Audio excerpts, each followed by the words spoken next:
Well, hello and welcome to another episode of Queen Mother Speaks. I'm Teresa Kemp, Faces of Rap Mothers historian. I am an Underground Railroad quilt code expert. My family did the Underground Railroad quilt code. And today, on this episode of Queen Mother Speaks, we are taking you on an Underground Railroad quilt code field trip.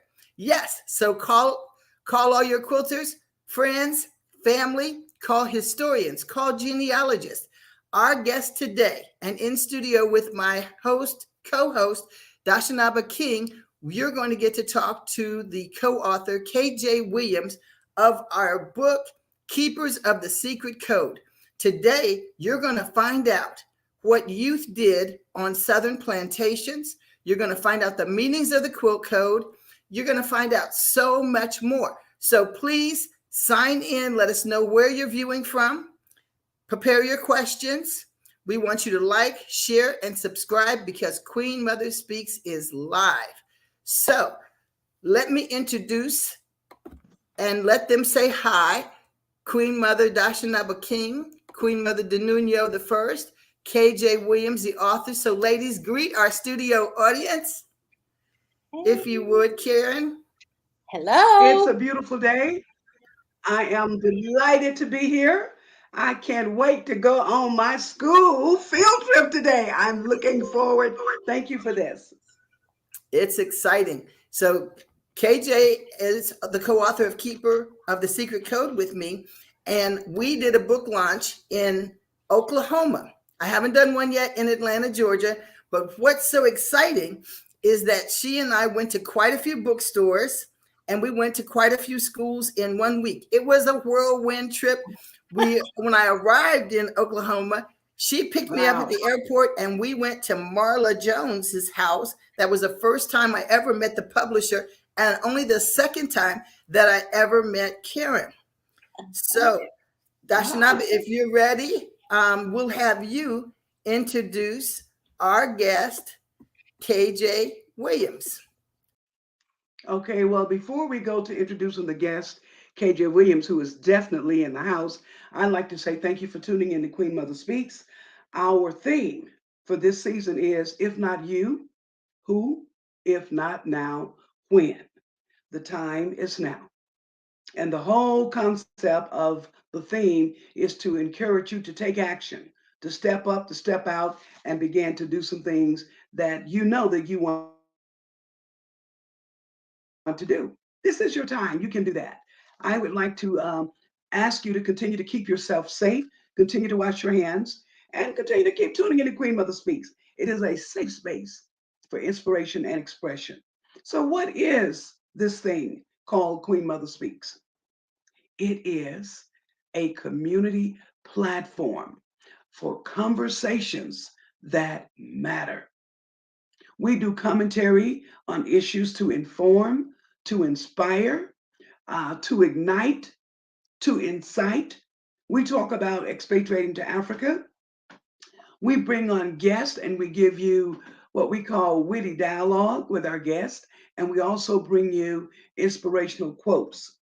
Now, today we're not going to do the inspirational quote. What I'm going to do is to just go right into introducing who our guest is for today. And as you know, Miss Karen has been on the Queen Mother Speaks show before, but today we're doing something a little different. It is a school trip, but a little bit about the wonderful, the magnificent, the one and only Karen J. Williams. Well, she is a former school teacher. She's a media specialist. She's a mother of two. She's a grandmother to six. She's a longtime member of the Society of Children's Writers and Illustrators. Now, Karen is one who has always loved to read. She always loved opening up the world of books and stories to kids. She says, when I began to host authors and illustrators at my school, I saw the profound impact that had to motivate kids to read and write. So it is at that point that Karen said, I knew what I wanted to do with the rest of my life. What a profound statement, because so many of us, we still don't know what we want to do in our life. It's good for you, Karen, that you found out early, but that you also started doing it. Okay. Now, Keepers of the Secret is the story closest to my heart, she says.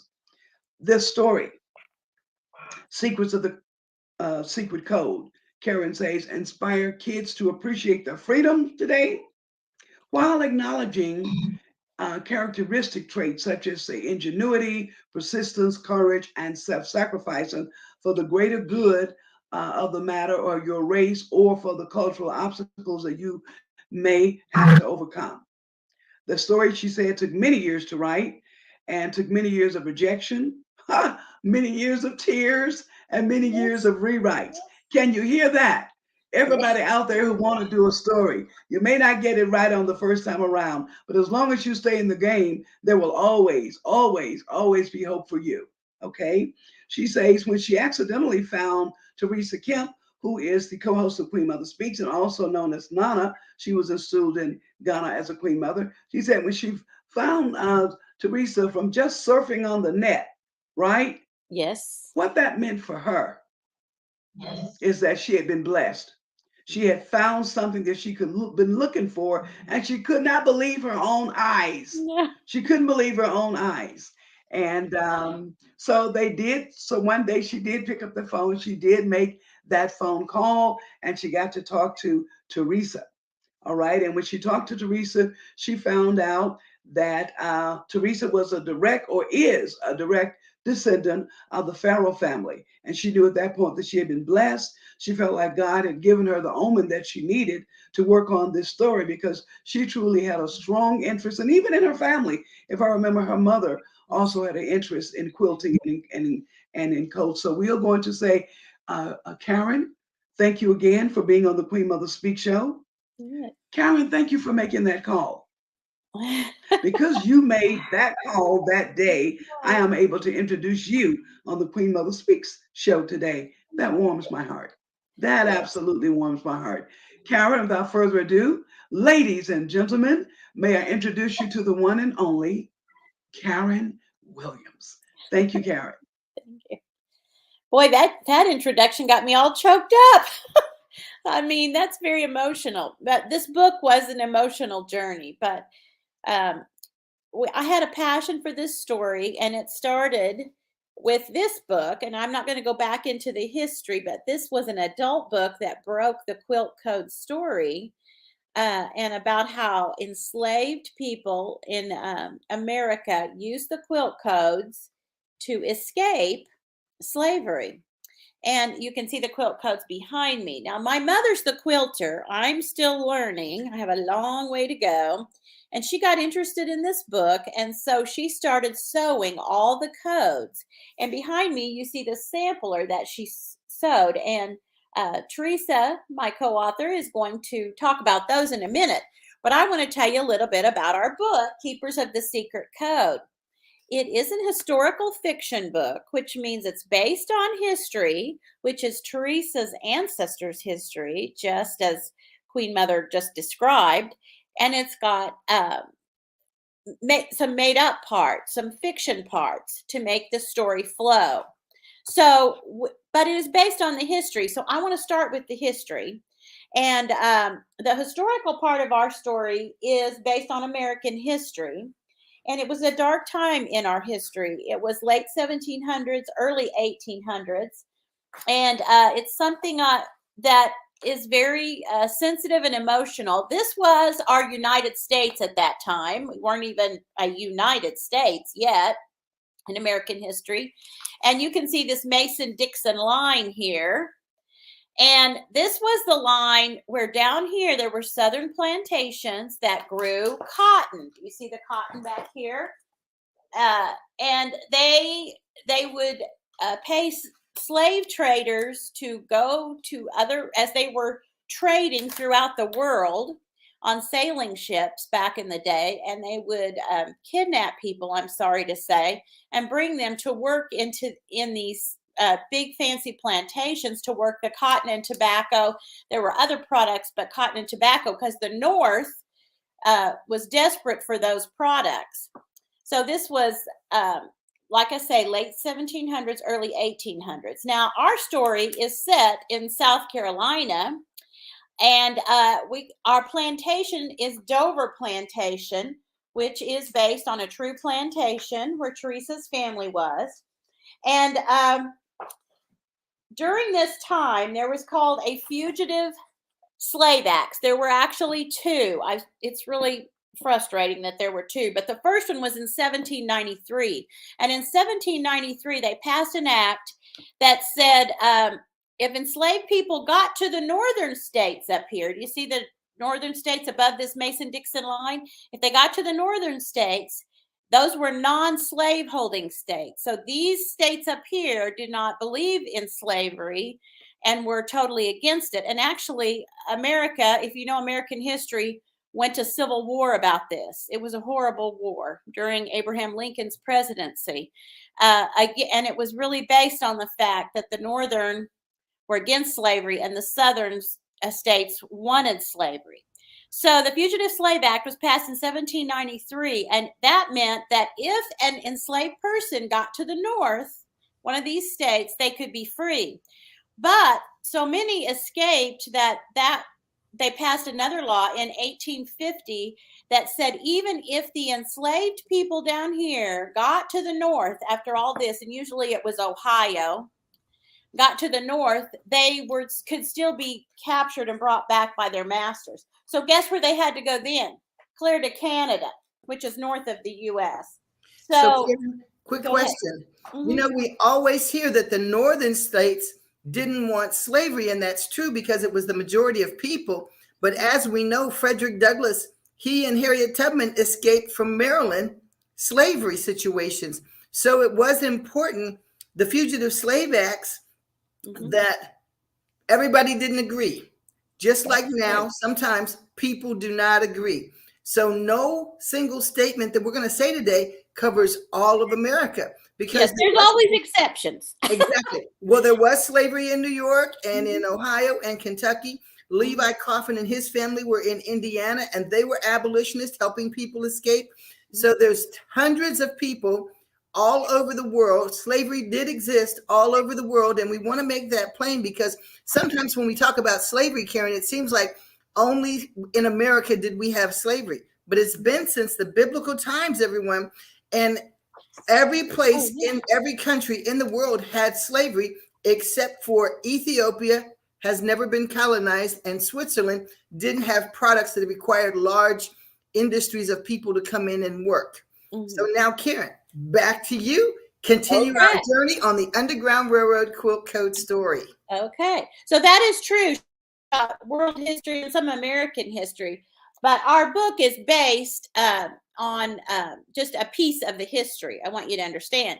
But don't we all love secret codes? I mean, really, kids love secret codes. And by the way, for you that are listening, that are considering this book for a school purchase or homeschool purchase, or your children or grandchildren, this is a 4th through 6th grade reading level. It is a short book. And it has large print, and we have a glossary in the back. I love to say that. And the glossary explains some of the terms, and it also gives a definition of the quilt codes, which she's going to talk about. And then it's got some interesting historical photographs.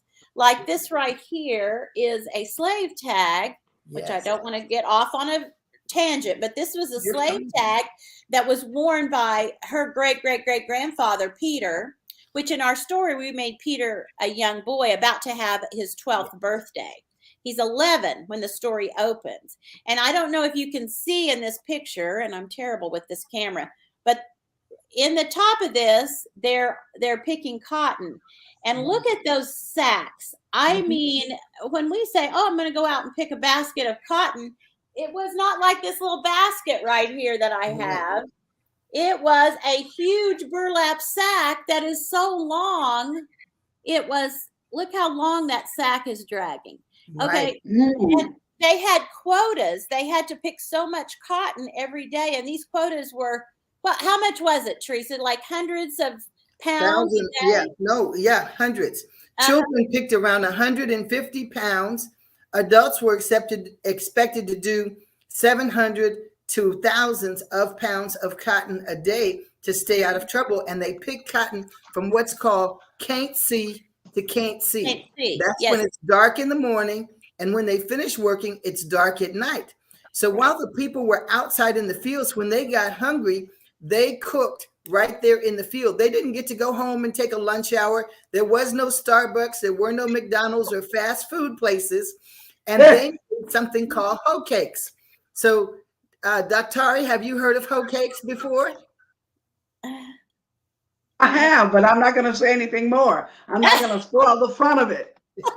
Well, on the hoe, which is a farming tool, it has a blade with which they till the soil, get the weeds out from around the cotton, and they would make a fire in the field and take cornbread batter and put it on the hoe and actually make hoe cakes. And later on, we're going to tell you about some of the other words that Karen just loves to tell the story about. I Because, have my. go ahead. Wait a minute, ladies. Let's go back to this hoe. Oh, Okay. okay. So are you telling me that they would take the hoe Yes.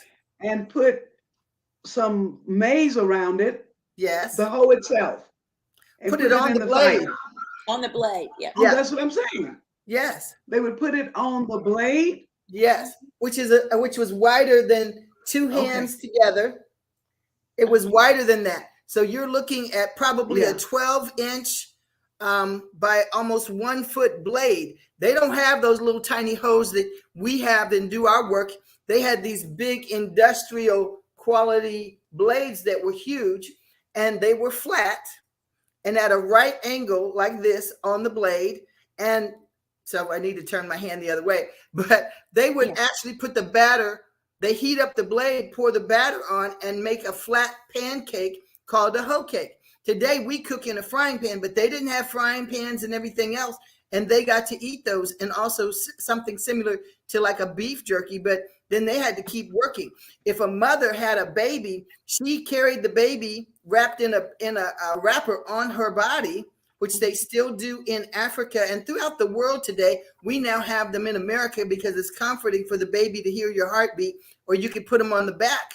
But one of the men that worked, Isaac, who worked at my museum in South Carolina, the South Carolina Wilds Heritage Center, his mother could pick more cotton than any man in this county.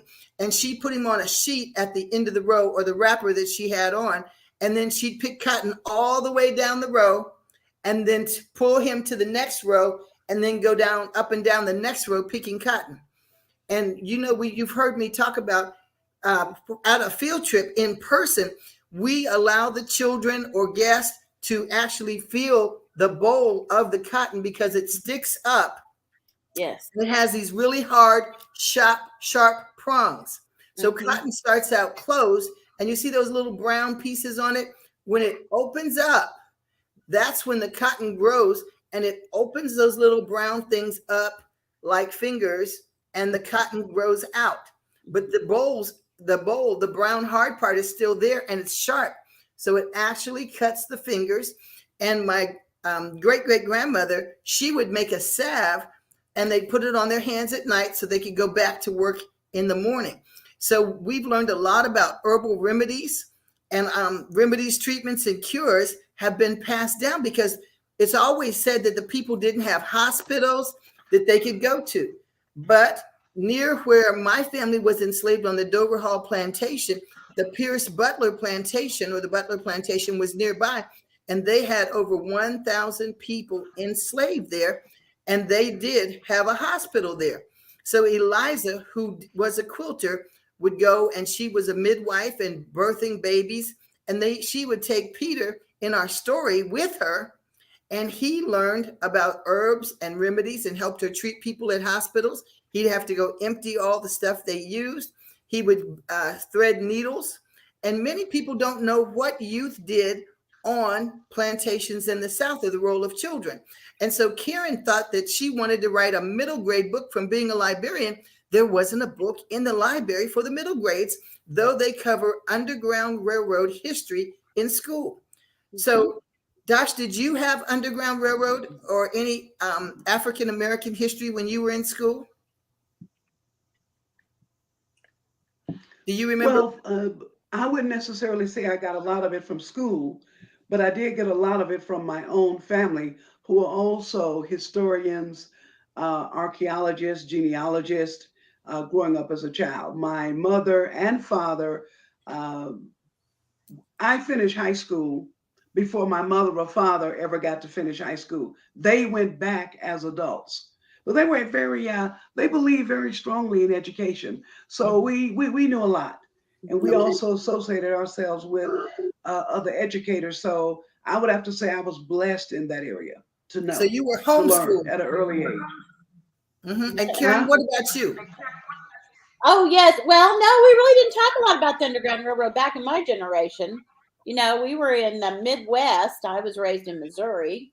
But, and I want to tell you, everyone I talk to, every adult, I mean, I'd say 90% of them have never heard of this story, have never heard about the quilt codes.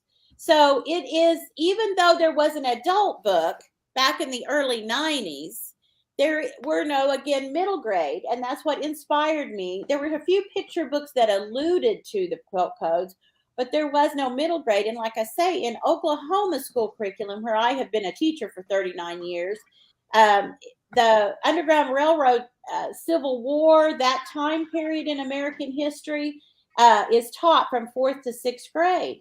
And so I mean, not that picture books can't be taught to fourth and sixth grade or read to them Right. or encouraged. I'm not putting that down, because picture books have their place in all ages. Right. But there is not a middle grade.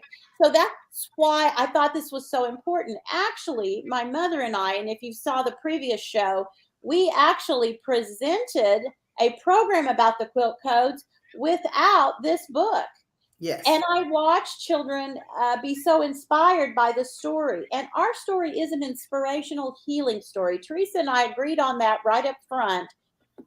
We are telling history. So yeah, there's some scary bad parts that we're not proud of.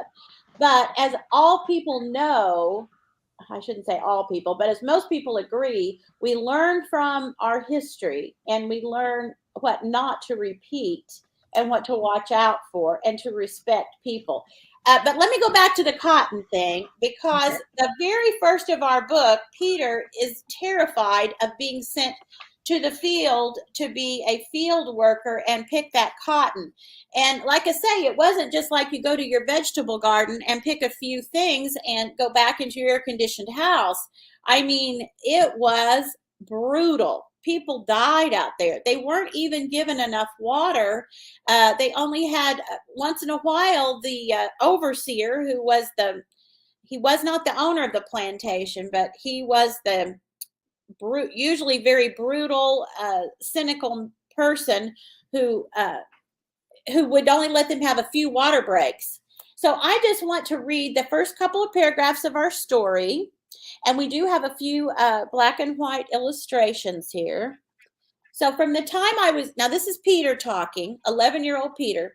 From the time I was knee high, I had nightmares of being forced to pick cotton. I could feel overseer's wolf eyes watching, always on me.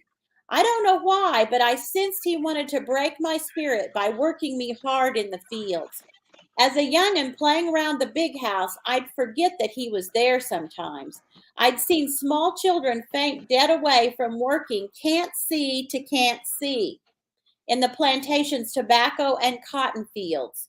If and I survived the suffocating Carolina sun, I'd likely feel the whip on my back, because I knew I'd never be able to pick enough cotton, over 100 pounds a day, to satisfy overseer's quota.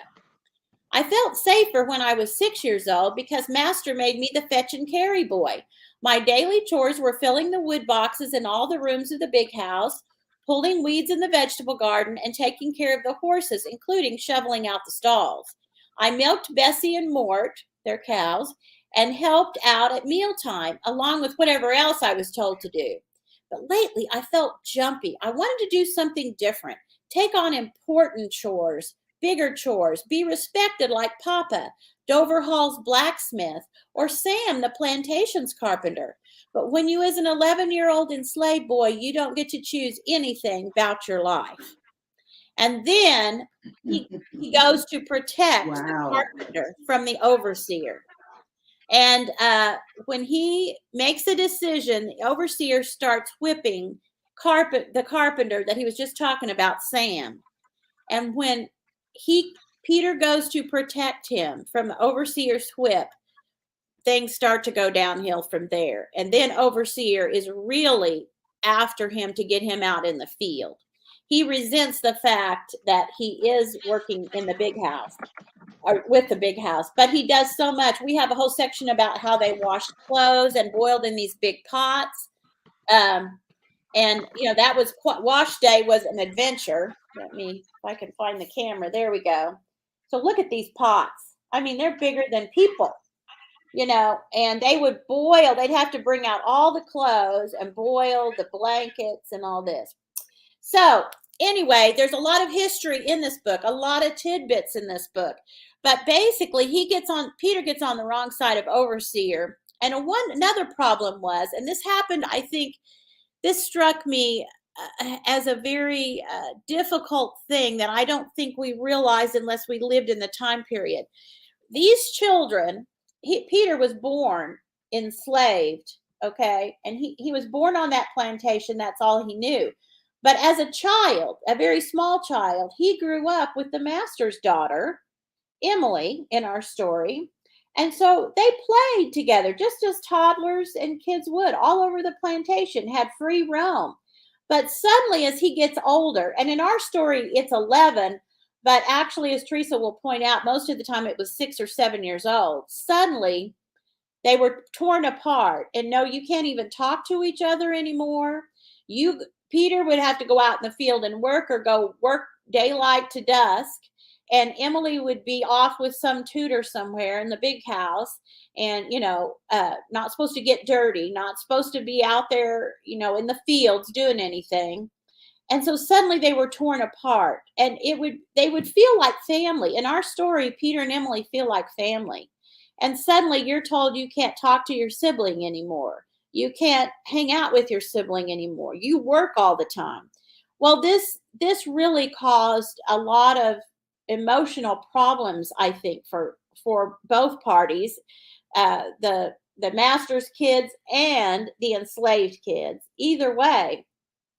So we really bring that up as a major theme in our story, and how Emily is totally against slavery herself, and swears to Peter, I guess I should tell this part, swears to Peter that when I someday own a plantation, although women didn't get to own a plantation, technically when she married, her husband would own the plantation.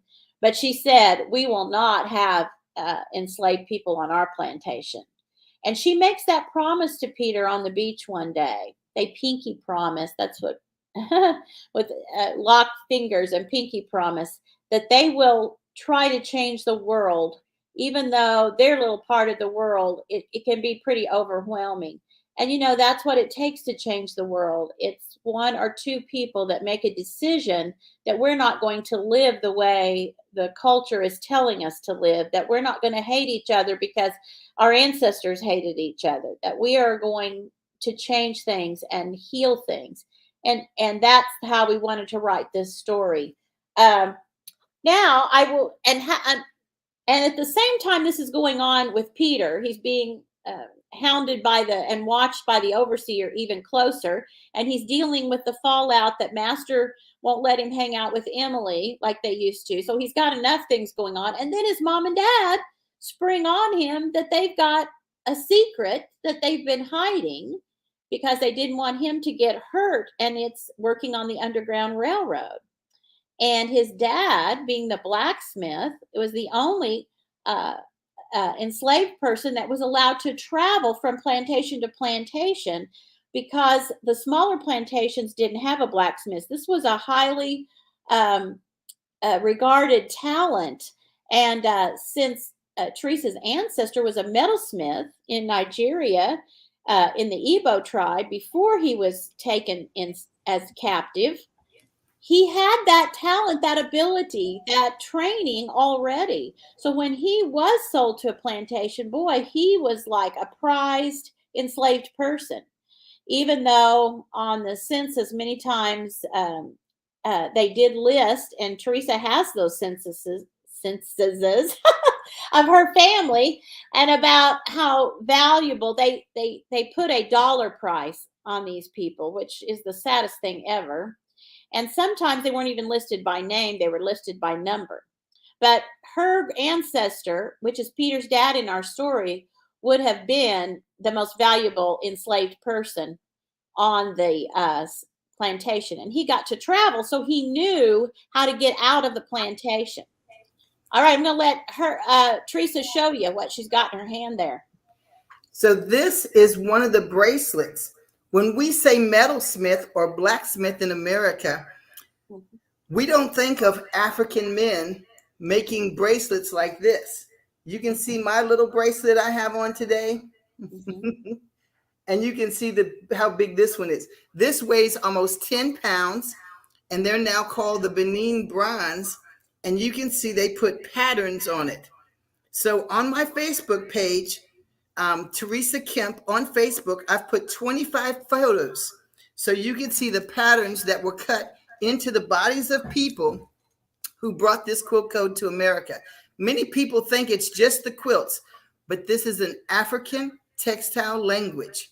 Now, my computer tells me that the battery, for some reason, is running low, and I've added my phone to the conversation. So if I go out on my computer, I can switch over.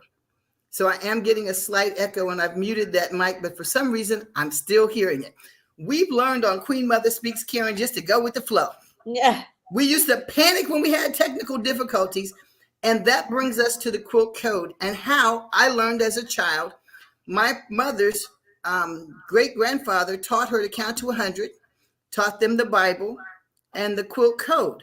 So we've had living people in my family from generation to generation, and my book, Keeper of the Secret Codes, documents my African ancestry back to 948 BC in Africa.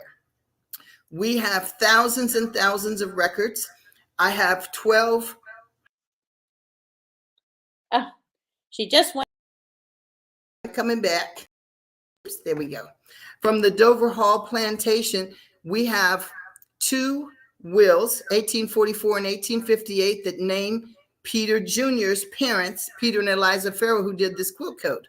So many people thought that this wasn't true, but we have documented my oral history. And on the Facebook page, I put a picture when I went to the Ashanti Hene, who's the king in Ghana. I went to visit his palace and learn more about the Adinkra symbols. And you'll see pictures of the quilt patterns cut into the bodies of people that brought it.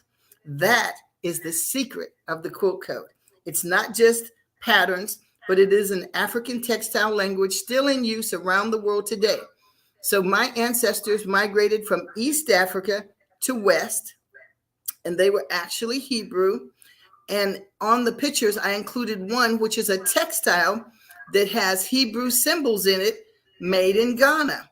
But what's so fascinating is the plantation owners didn't know the languages. So the African people could put these symbols behind me right out in front, because all quilts and beddings had to be washed and hung on the clothesline, or they'd throw them over hedges and bushes. So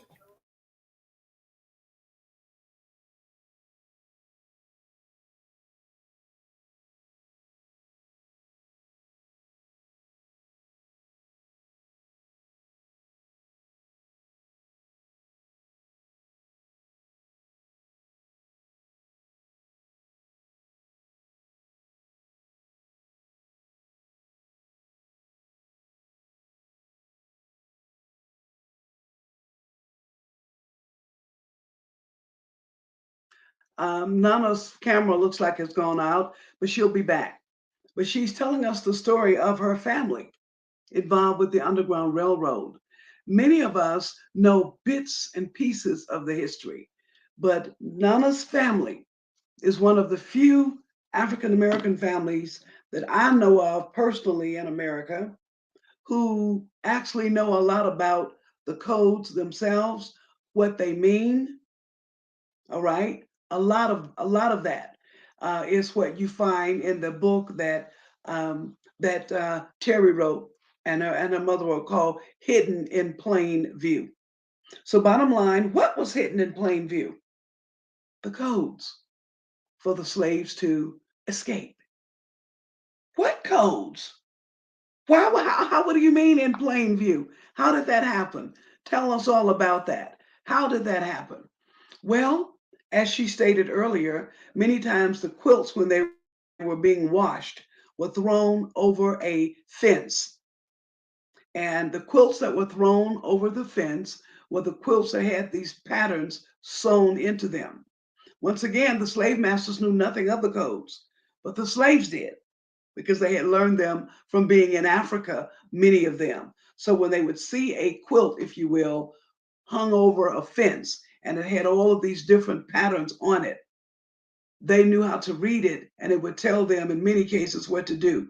For example, there is a code. Let's see if we can add her back to the stream. There we go. Yeah, there Thank is you. a code that's made like a bunch of arrows. When you see them on the quilt, they look like birds, but it's really an arrow. It's a code with a bunch of arrows in it.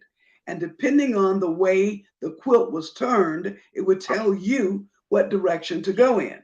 So if the arrows were pointing up, what do you think that meant? What do you think that meant? They What were going to what fly word do north, you associate the north? Canada. There you go. Back to you now. Back to you now. Well, as you can see, I'm going to get some more light in here. And um, I'm glad I had told you what was going on in advance so that you would know. Sometimes we have to improvise.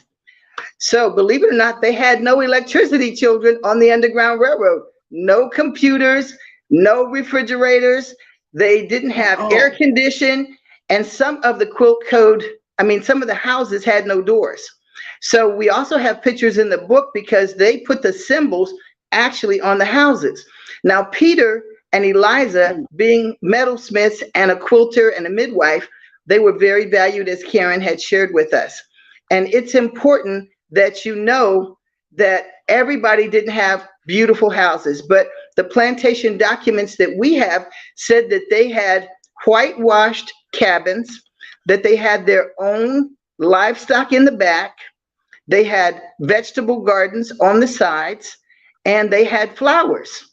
So we never hear this part about plantation life. And his mother would get up and cook his favorite meal in the morning. They actually had meat. They in the wills it said they have good and nourishing food, warm and comfortable clothes were supposed to be provided for them by name in the wills. And in 1858, when Peter and Eliza were supposed to be sold away, then Peter, his father, purchased their freedom actually in real life. This isn't the the historical fiction part. And that's the point I wanted to make, that all slavery was not equal. Now, I can't speak for everybody. Bad stuff did happen, but it's just like today.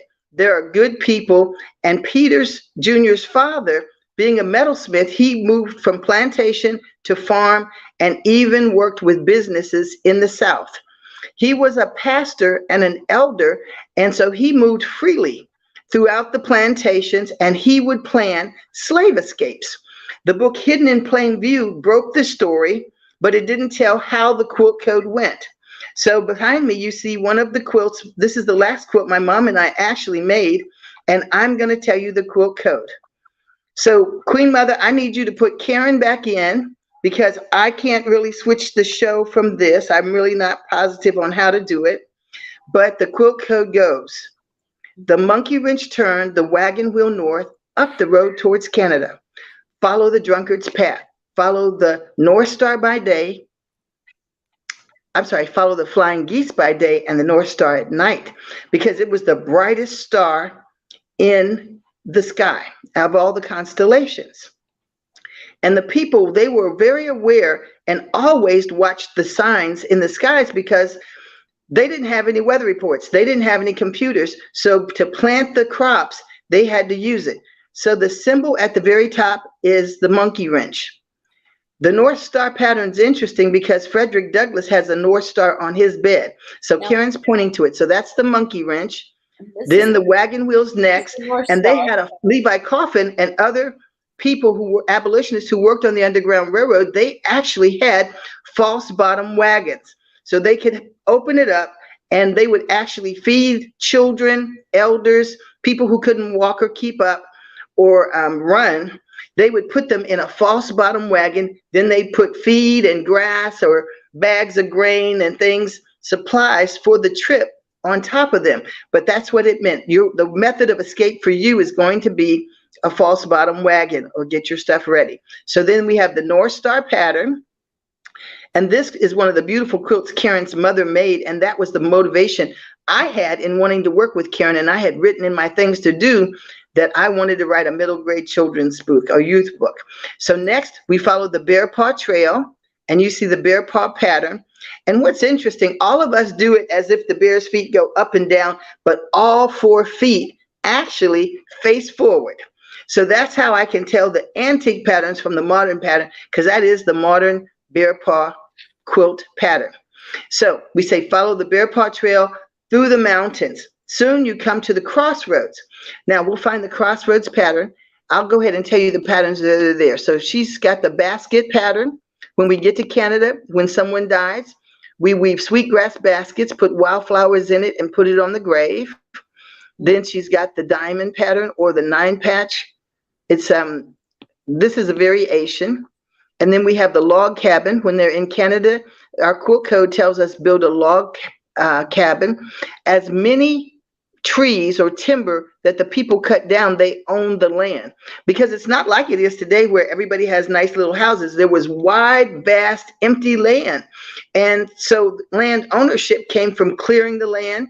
And the queen, the British queen, also allocated land. The Native Americans had land, which was taken, and they obviously didn't honor the treaties with them, giving them different land because they wanted to make room for settlers.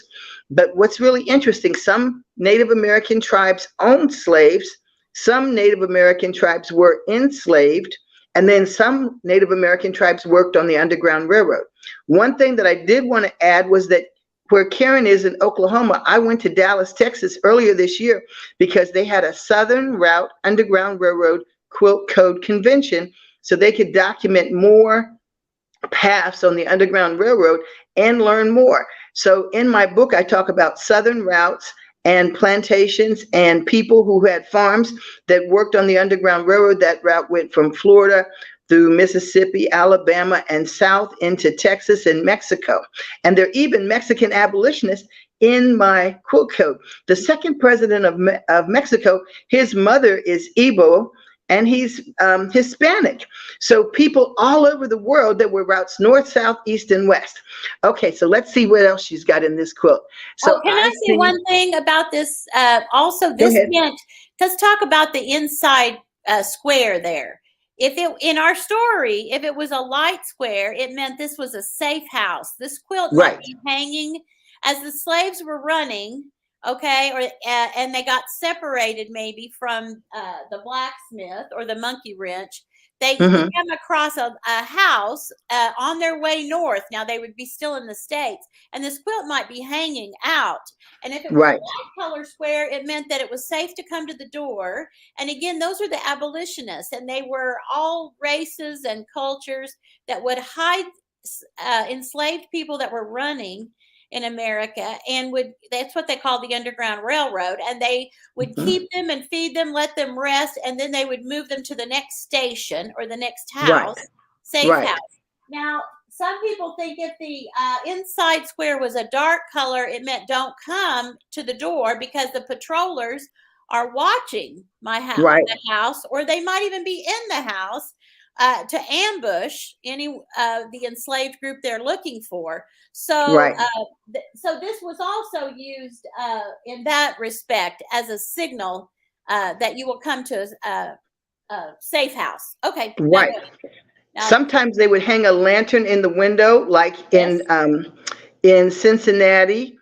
They had a safe house there, and if the lantern's in the window, it was safe to come to. Now, she used the term patrollers. That's similar to bounty hunters that we have today. and they would go get anybody. They would put advertisements in newspapers of the period, and people would read the newspapers. One or two people would buy it, and then they'd circulate them through the community. And as you heard, Peter could read, his parents could read, but people in Africa read all the time. So if they took us today and we were enslaved, people could forbid us to read all they want to. We already read, we write, we speak different languages. And so it's not effective. We could have conversations in different languages. But And doesn't that show you the power of reading? yes. I mean, why? And I have children in America are like, oh, I don't want to read. I don't have time to read. I want to play sports. I want to, my own grandkids. Play computer games. Yeah, computer games. But I'm telling you, there is power in reading. Power. Yes. Because many people that could not read, that were not allowed to read, would sign things that would sign away their life. And they didn't know what they were signing because they couldn't read it. So Right. I'm just saying, if they took it away, that tells me there was power in it, right? Yes. That tells you Yes. right there. They took away what they thought would help them escape and would give the enslaved people power, and that was reading. So, Yeah. so if you're listening, or if you're talking to your grandchildren, point that out, that there's so much power in reading. Okay, end of my soapbox on that. And that's okay. But you know what else is really important, Karen, is writing in cursive. Most of our historic records are written in cursive. If you're an English teacher, you'll find that there's a character for SS. And so it's really interesting to study languages and even English throughout the period. I'm born in Germany, and I learned High English, or what's called the Queen's English. And when I came to America, we had car windows that would roll up, Karen, and I would say, oh, please wind it for roll up the window. And people looked at me like I was crazy. And in our story, languages have changed. But when the people were being chased on the Underground Railroad, they actually had dogs, just like today. We have police dogs, but they had bloodhounds, is what they call them, because they could get the scent of a person from their clothes or other objects they'd handled, and they would search for the people. Well, in order to get these dogs off of their trail, they made hush puppies. Now we have hush puppies with fish and chips, fish and French fries. And what they would do is they'd put medicine in it to make the dogs go to sleep, but to stop them from barking, because the dogs would run ahead of men or men on horses. The dogs were faster. The men weren't going fast. They were searching back and forth, weaving, and they were going on the straight lines of the roads. So following the drunkard's path meant don't go in a straight line, don't get on the major roads. Then we didn't have paved streets. And you could tell where you are in the country by the dirt. So in South Carolina, my family became what they call Gullah or Geechee from coastal Georgia, South Carolina, Florida, and Georgia. They went from being Ibu, or from the Kingdom of Benin, which went from the Congo, from Cameroon, I'm sorry, all the way over to Ghana. That was the Kingdom of Benin in the period. That includes Togo. Eliza was from Dahomey, and Peter was from what's now called Nigeria. But he would travel all the way doing the metalsmithing. They would do marriages. They would do, they had four large celebrations a year. They had fishing festivals. They had canoe racing. And here in America, they continued those traditions. But we never hear about quality of life of what people did when they were not working. They actually did celebrate the holidays. And in our book, we talk about a soiree, or a big party or a ball that they're preparing for. And that's what gets Peter and his friend in trouble, because he wanted to learn to dance, and he's doing all the preparations for the party. And Emily's getting this big, pretty dress, and she's getting her hair done and everything. But there were lots of different times, and we talk about them in the book. So it's important to add a more rounded view. And my family story is positive because they did purchase their freedom. He did learn the Cook Code. He did work on the Underground Railroad, but we want you to get the book for the youth detention centers, libraries, after school programs, your homeschool groups and book clubs, so that you can find out what happens, because we don't want to, spoiler alert, we don't want to tell you the whole story. So Karen, on the quote behind you, there's the drunkard's path. She was just talking about that, the drunkard's path right here. Yes, And there's the Drunkard's Path quilt pattern. and this is But shoe fly. And we yes, have a whole section about shoe fly. And uh-huh. can I tell this part? I don't know how much time we have, but the shoe fly is so interesting. Okay, in America, we have this little sing-song thing that's very old about shoe fly don't bother me, and I Shoe don't even know fly, how. don't bother me. Yep. Yeah, and so I always thought it was the fly. It's an Right. insect, right? But and Because it you is. visited the It is. plantation, right? Right. But this is what's interesting. When we visited, I took a southern trip with my mother, and we visited some plantations in Natchez, Mississippi, and Mm-hmm. South Carolina, and it was amazing. We had this guide, and he was, well, he had a doctoral degree in history, to give you an idea. So Right. he worked for the national park. But I mean, this man was like you, Teresa, walking encyclopedia. And anyway, he explained the shoe fly. Well, the shoe fly was also sort of a, I hate to say favored enslaved person, because that's kind of an oxymoron, but he was a privileged enslaved person, sort of like Peter's Yes. father and mother were in the hierarchy of the plantation. And he was the only one allowed in the dining room to help serve the family, to be in the dining room when the master's family and the master's guests were actually in there. Now, others, Peter, being the fetch and carry boy, he would run the dishes, the food from the kitchen, which was separated from the big plantation house because of fear of fire. Right. So they didn't have it all connected. So he would run the dishes, and he would hand them through these great big floor to ceiling windows with no screens, of course.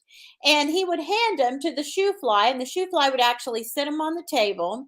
And then while the family was eating, the shoe fly was the only one that got to stay in there. And he wore gloves. He was all dressed up, probably a modern day butler is what I'm kind of thinking in my head.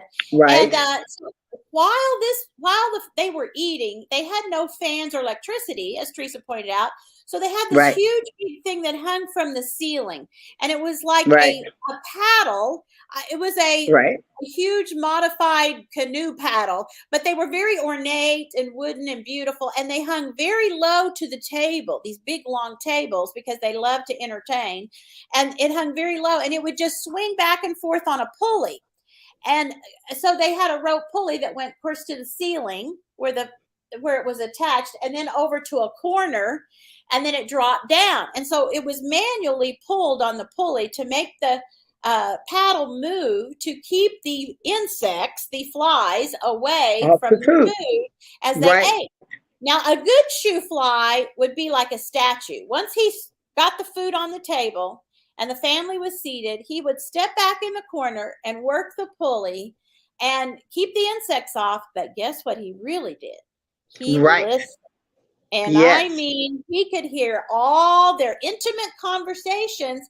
And Mhm. sometimes, most of the time, they didn't even register he was there. It was as if he was invisible. And so Right. he would take the information he learned and report that back, especially through the kitchen staff, which would be Peter's mother, because usually the big house help did they did the sewing, they cleaned the house, then they did the cooking. It was kind of all part of their jobs. And so Right. that's when he would sit down with them and say, guess what I heard? The family is going to be gone during skeeter time, because skeeter time is Right. in our book about when malaria was rampant in the hot summer months. And many times the masters took their families north for an extended vacation, because part of it was for health reasons, so that no one Right. got malaria. Now, So Karen, that, something let me go ahead and throw in here, because yeah. African people, when the insects would bite them or when mosquitoes bite them, they were more resistant to malaria and yellow fever. And Okay. as you travel in the South, you see a lot of cemeteries, and they're marked, the person died of yellow fever or they died of malaria. And so they would go to Europe or they would travel. And on the Dover Hall plantation, Thomas Dover and then his nephew, they were absentee owners. So 6 months out of every year, they were gone. And so Peter would work, Peter Sr., he would travel and work and do metalsmithing.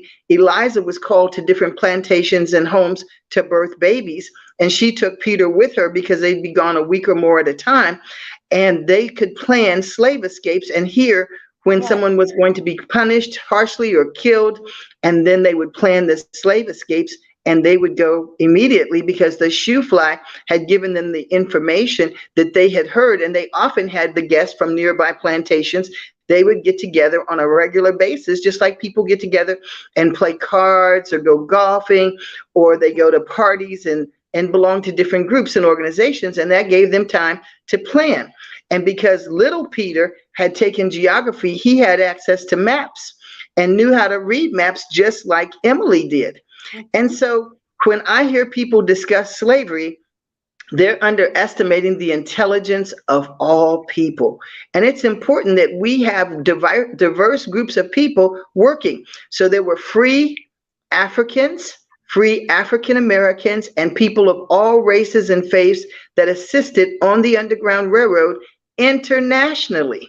And there were people who escaped from slavery, and at the time they thought, oh, they were somehow made differently where they couldn't read, write, and learn. But that wasn't true, because in my book, Keeper of the Fire, some of them actually, they escaped from a plantation, went to Europe, to Heidelberg, Germany, where I actually lived, and got PhDs or their ministerial degrees and raised funds, brought them back, like Levi Coffin, raised over $100,000 for contraband, who were escaped enslaved people who the Union Army put in camps to keep them safe all the way on the Underground Railroad. So okay, we're also, about to have to go. So be tell sure to them tell about them where to buy the book. We got Yes. 5 minutes, I think. So we're Okay, about to yes, we end. do. We're running out of time, but we can run a little bit over. Dash, are there any questions in the chat room that we need to address? You can see the book is called Keepers of the Secret Code. You can get it from doodleandpeck.com. It's also on Amazon.com, Barnes and Nobles, Target.com. And we want you to ask your local bookstore to carry our book. We want you to ask your library to carry our book. This book is very important because it sets the tone for the next generation coming. We are peacekeepers and peace seekers, and we want everybody to work together. One of the things that I say on every show, Karen, is that there's a saying that people were mistreating Asian people. And because I wasn't Asian, I didn't help. And people were mistreating people because of their religious beliefs, whether they were Islamic or Muslim. But since I'm not Muslim, I didn't help. And then people were mistreating people because their skin color was different. But that wasn't me, so I didn't help. So when they came for me, there was no one to help. So it's important to me that you, like people, the Philadelphia Abolition Society, they were Black and white, free people who were in the North who raised money and planned slave escapes. They gave abolitionists Harriet Tubman and Frederick Douglass. And I wanted to mention on the Facebook page, I did mention that Frederick Douglass's wife, Anna Murray Douglass, it's his first wife, she and her quilt guild made quilts that were used on the Underground Railroad.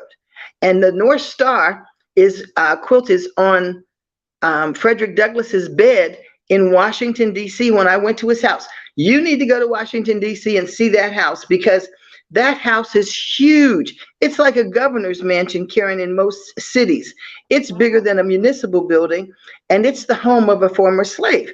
And though they teach that enslaved people couldn't read or write, we have poems from the 1700s.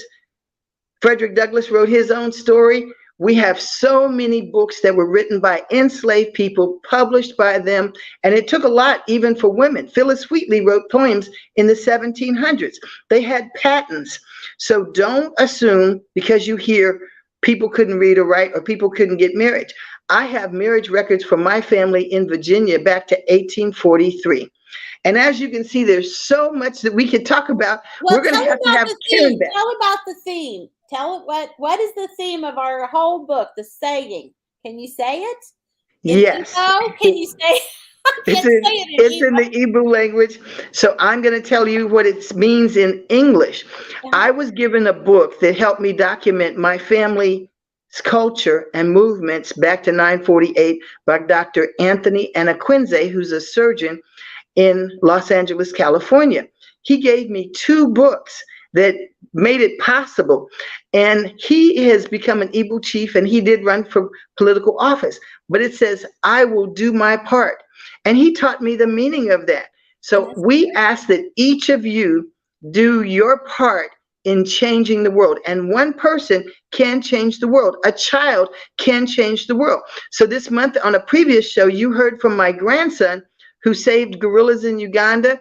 And at 8, he illustrated my book and co-authored Jamel's Deep Sea Adventure, where we passed my Underground Railroad history down from one generation to the next. So Karen's showing you the phrase in the book.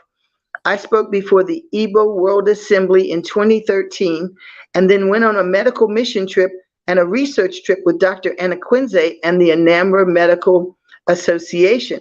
They did, the fewest was 400 free surgeries in one day. And then the most was 1,700, but we did 8 towns in 8 days of free surgeries and distributed 3 to 6 months of medication. So you can make a difference. Every generation in my family does AfriCare. So I want you to find out your family history. We want you to document your family history. We want you to get the book, Keepers of the Fire. We want you to get the book. Karen's got another book called Camp Not Allowed also. And we want you to get that book because it talks about the Native American culture. We want to highlight everyone's culture. So my family is African, American, Native American, Irish, English, and we have my European ancestry back to 149 AD through the Strother line. My great-grandfather is born in 1814. My mother's father is born in 1856. My mother's born in 1934, but she has 11 brothers and sisters born in the 1800s.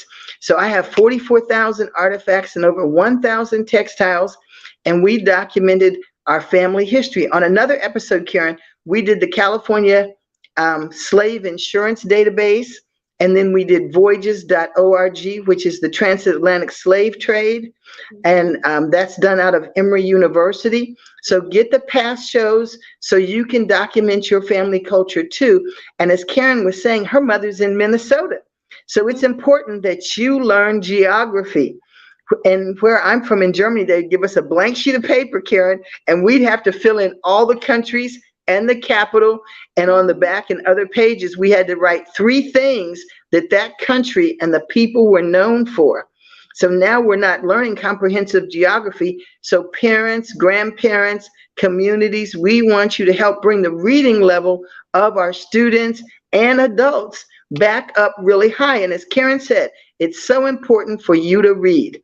So as soon as she comes back on the screen, we're going to have Dr. or Queen Denuno, the first Queen Mother. She's also a queen in Africa, and the Queen Mother Speaks show was developed so that you would be able to know more about moving and going to Africa if you want to expatriate, or if you want a tour, we tell you about tourism throughout the world.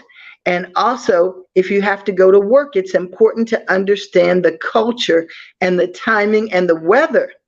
And just like I was telling you, the dirt in South Carolina, Georgia, Florida coastal lines has seashells. In South Carolina and like Mississippi and parts of Alabama, it's a red Georgia clay, and it looks like the soil in Africa. When you get to Kentucky and Ohio, it's brown dirt and continuing north. So from foliage on the trees, people could tell where they are because moss is in the south, but it's not in the north.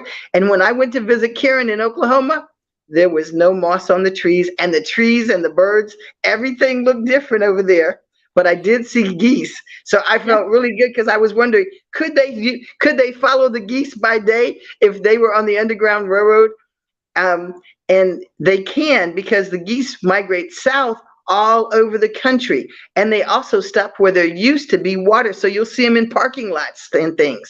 Mm-hmm. So Karen, was there anything else you wanted to say? I wanted to just say one last thing. I don't know how many of you get the American TV shows. There's 60 Minutes that was on Sunday night. And tell us about that. You can look that up on your computer. Go to 60 Minutes Overtime. This is an amazing story of an African American enslaved family for generations that did not know their family history. As Teresa was talking about, they couldn't trace it because many times there were no names and birth dates and numbers of the enslaved people. And so they traced their history. And this is an amazing story, because I don't know if I should tell you the ending, but you need to watch the 60 Minutes Overtime. This man, inadvertently, not knowing, ended up buying the plantation that his ancestors were enslaved on.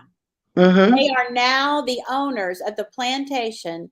Oh, yes. That was his, and that were, I mean, that is unbelievable. And it was, he did, when they bought it for the family, they had no idea that their ancestors were enslaved on it. So it's 60 minutes, and I forget the name of the plantation, but I do know that story, and I have met that family. You need to watch it. Everybody needs to watch it, because we're talking about tracing your family history and how important our family stories are.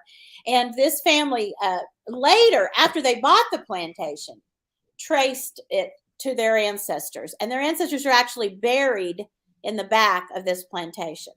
Right, buried. Yes. Yeah, they're buried. So you actually on findagrave.com, you can find the graves. Have headstones, but they are marked, and they were told that this is where the enslaved ancestors were buried. So they're going to restore that. And there's a log cabin there that was one of their actual slave, what they say is called slave cabin. Yes. Those are the houses that enslaved people went to. Lived in. Virginia. Okay, that's all I have to say. Thank you for having me on, and thank you so much.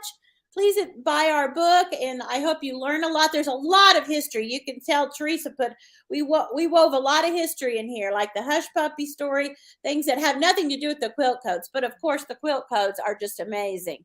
So I think your kids will love it. Your grandkids will love it. And I hope you learn something as an adult from it. So thank you. Now, Karen and I are both on Instagram, so you can contact either of us through doodleandpeck.com, our publisher. We have Facebook pages. We have Instagram pages. She writes under KJ Williams, which is how she's listed on her Instagram page. I'm one keeper of the fire, and we want you to keep the fire of your family burning too. Yeah. So we want to thank our sponsors, and we want to thank all the viewers. Karen, go ahead. What were you saying? I just want to say thank you for having me. I've been on twice, and I'm sure you've heard enough from me, but I love never enough this story. Thank you, Miss Teresa. All right. Yes. Talk to you later. Okay. Bye-bye, Karen. Bye. So we're going to end the Queen Mother Speaks show now, but we thank you. Please tune in tomorrow, which is Thursday, for our Bunga Dada Bunga show. That's Speak Sister Speak. We gave women voices during the Kenyan election, and it's a platform where you can hear about what was going on in Kenya during the election. There's usually a lot of violence for the past 30 years, but we wanted to do something for candidates who didn't have a lot of money, who lived in the rural areas, because if you run for office, it takes a lot of money. So we want to encourage you, participate in your local political situation, because that's your voice. People fought and died for years so that you could vote, and your opinion can be heard. And only by registering to vote and actually going to the polls can you change your community situation. You can get money for roads, for schools, for books, for your area to be beautified and look really nice. You go some places and the town looks so pretty, and you go other places and it's all run down. And that's because the people didn't sign up for the census, which is done every 10 years, and they don't vote for people who are going to change their living conditions and make sure that you have rights and freedoms.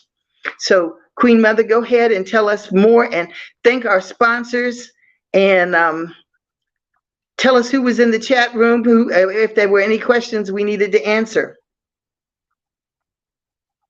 Well, I really wanted to add in again the locations where the book can be purchased. So I got Doodle and Peck. Got that one. Right. Then we have Walmart.com. Okay, you can buy it from Doodle and Peck. Okay, where Walmart? Walmart. Okay. Target.com, BarnesandNobles.com, Mhm. Your independent bookstores, they call them indie, I-N-D-Y, indie bookstores, which are your independent local bookstores. In Oklahoma, we're at Eleanor's bookstore. I mean, we're in museums, gift shops. Anyone can carry the book, and businesses can get the book from Ingram and other publishing companies that specifically provide books. And I often wondered what's the difference. But those books for your library have to have a stronger binding on the back. We have hard copies and soft copies of our book. And we had Marla and Karen on to talk a previous show last week to tell you about how to write a book and how to publish a book. So we want you to write a book about your family story with somebody that's a different generation, your mother, your parents, or grandparents, and tell us about your culture. So you can also get the book. You can just ask your library to carry Keepers of the Secret Code, Jamel's Deep Sea Adventure. That's talking about my Gullah roots, coastal conservation. It talks about, it's more a science workbook for youth. And I did it with my grandson. So you could learn more about the Gullah Geechee culture and conserving our water and animal and marine animals, which means those that live in the sea, so that they'll be there for generations to come. One of the things we were taught when we were little, I was telling him we would go down to the beach because we would catch our food. We have fish baskets, which is one of Karen's favorites, and we didn't get to that today, but we're basket weavers. I'm the last of the Gullah basket weavers in my family, and we would make it the lid so it comes back, and they put fish scraps or bones, chicken bones or other little particles of leftover food, and put it in the basket, and we sit it in the water with the lid open, Queen Mom. And what happens, the fish swim in. So in our story, Keepers of the Secret Code, Peter takes the basket down. They would also fish with fishing rods, but they would use the baskets. So the fish and crab and other things go in there, and then they pick the basket up, close the top, the water drains out, and they would take it home and prepare a meal. So there's so much to learn. We'll have to do this again. We want to thank you for joining us. We will. I did see We will. Eleanor And in the Nana, chat what room who I'd was in like to Nairobi. say, Thank you. Go ahead. what I'd like to say is this was an excellent presentation today of the book. Thank But you. obviously, you can't do it all on one setting because the book No, is so rich and so it full. is. So what I'm going to ask that we do is we do this presentation again, but I want you to break the book down into parts. Don't try to do it all on one show. Okay. Well, when we Because go it's for so a field much. trip, we can't tell them we're Yeah. there And probably 2 no hours. one's coming. Yeah, and we wanted to get it even 40. We do 30-minute programs. We have every single quilt demonstrating the quilt code, but if we don't have enough room in your facility for that, or you have a smaller library, then or a classroom, then we bring the sampler quilts, which have all of the codes on it. But on the real Underground Railroad, they never had all the codes displayed on one quilt like this. All of them together. So, right. Yeah. So if you are a Right. teacher, the pictures of these quilt patterns cut on the body are on the Facebook page, and they'll be on Queen Mother Speaks Facebook page, Teresa R. Kemp, Teresa Kemp, and the Underground Railroad Quilt Code Museum has a Facebook page, but we're putting it across all the Facebook pages. You can write and ask us for. We have linking to literacy, which are handouts. We do gallery activities when we come to your business or your school or your facility to do the programs, but linking to literacy actually gives you handouts that you can give to your class, or if you're a homeschooling teacher, you can go and download those at doodleandpeck.com, linking to literacy page, and that gives you free resources and teacher resources to teach the Underground Railroad Quilt Code. We have crossword puzzles that we hand out. We have bookmarks that you can also email us or write us, UGRR Quilt Code Museum at gmail.com. And if you just Google my name, Teresa R. Kemp, then it brings up all the different ways you can contact me. And I'm working on being extremely timely with those requests. And we even come for field trips to a school near you. Now we're working on going to Kenya, Africa, because the Payapal Museum owner just had his 90th birthday, so I need to get there quickly. And so that we can continue documenting East African history. On the Facebook page, I have one of the several African textiles, but one is from East Africa, and it's hand painted and stamped leather crazy quilt with the quilt code patterns.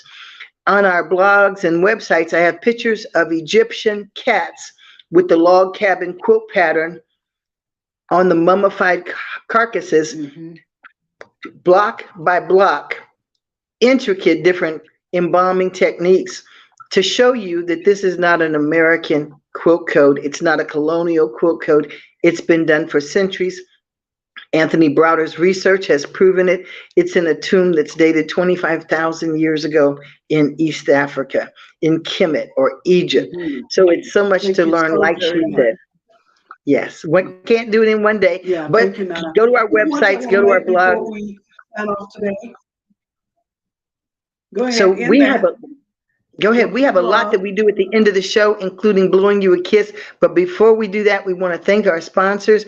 And we are actually doing a project where we are trying to get reusable menstrual pads that come in a container. We'll talk about that one on the next show.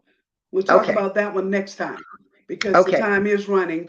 2 points I'd like to make. One is I want to encourage you, anybody living abroad, that you can vote from abroad. Yes. Go to www.votefromabroad.org. It is not too late for you to get your vote in for the midterm November election. Second, ladies and gentlemen, I do want to tell you about something that's happening tomorrow.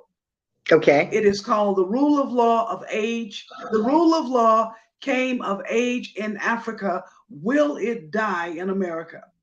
Now, whether you believe it or not that there was an attempted coup, whether you believe it or not that there was an attempted coup, whether you believe it, there's no question that there were lawyers who were very pivotal in the strategics and the strategies that Donald Trump and the Republicans supporters devised for him to try to stay in power. On tomorrow, Thursday, September 1, I believe it's 12 noon New York time, 7 p.m. Kenya time, there's going to be a special report on the rule of law came of age in Africa. And the show basically is talking about how the 500 lawyers across America work with Donald Trump to try to overthrow the White House. You can get that by going to, you can click on this link, and this link will take you there. Okay, it's a lot of long numbers. I'll have to put it in the chat later. Yes, I've posted it on my LinkedIn page, and we'll post the information on our social media pages, because that way you can click on the link. I have we'll put the flyer out. Yeah, I don't know if it's gonna.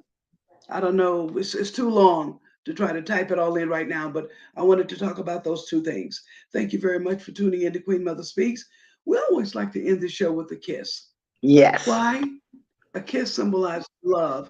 And we believe that love can solve all the problems of the world, in the world, all worlds at any time. So when we blow you a kiss, we're blowing you a kiss from our heart. And we hope that it lands in a place and a space for you that can be healing. Yes. So are we ready? Yes, we are. Starting with the left hand.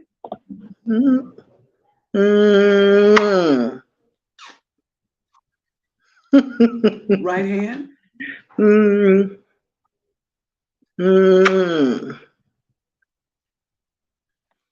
now we're going to take both. Yes. And now I'm going to need you to make sure you can end the show. Thank you, thank you, thank you, thank you. And we want to wish everybody a happy birthday. Yes. Go ahead.